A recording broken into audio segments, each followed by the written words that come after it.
రమాబాయి గారి జన్మదిన సందర్భంగా బాలికల ప్రభుత్వ వసతి గృహంలో పిల్లలకి ఆ తల్లి త్యాగాన్ని గురించి తెలియజేయడం జరిగింది.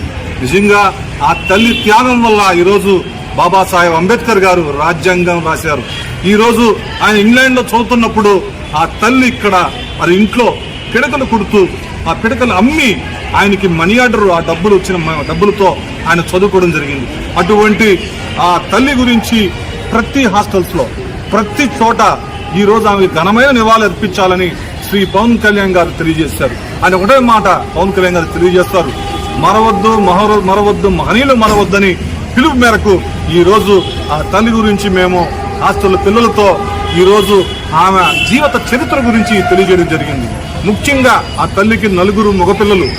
ఆ మగపిల్లలకు జరమైన సాగు బ్రతుకుల్లో ఉన్నా కానీ అంబేద్కర్ గారికి ఇంగ్లాండ్ చదువుకున్నప్పుడు చదువు ఎక్కడ ఆటంకం వస్తుందో ఆ బిడ్డలు చనిపోయినా కానీ చెప్పకుండా వారు చనిపోయిన వార్తను కూడా పంపించకుండా ఆయన చదువుకు ఆటంకం కలగకుండా ఆయన మంచి స్థితికి వెళ్ళాలని ఆమె ఆ బిడ్డలను చనిపోయినా కానీ బంధుమిత్రులు చెప్పింది కానీ అంబేద్కర్ గారు తెలియజేయలేదు.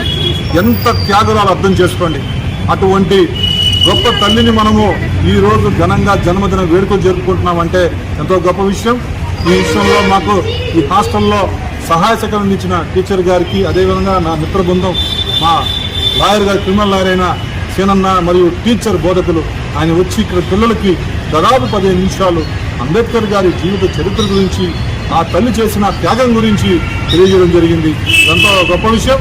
భవిష్యత్తులో రాబోయే రోజుల్లో ఆ తల్లి విగ్రహాన్ని ఏర్పాటు చేయడానికి మా సాహిత్యకుల అధికారులతో మాట్లాడి ఏర్పాటు చేస్తాం. పాఠ్య పుస్తకాల్లో ఆమె చరిత్ర గురించి కొంతవరకే లిఖించారు. పూర్తి స్థాయిలో ఆమె చరిత్ర గురించి లిఖించాలని జనసేన పార్టీ రాష్ట్ర పవన్ కళ్యాణ్ అభిమాన సంఘం పిలుపునిస్తూ ఆమె చరిత్ర గురించి పూర్తిగా చెప్పాలని మనస్ఫూర్తిగా కోరుకుంటూ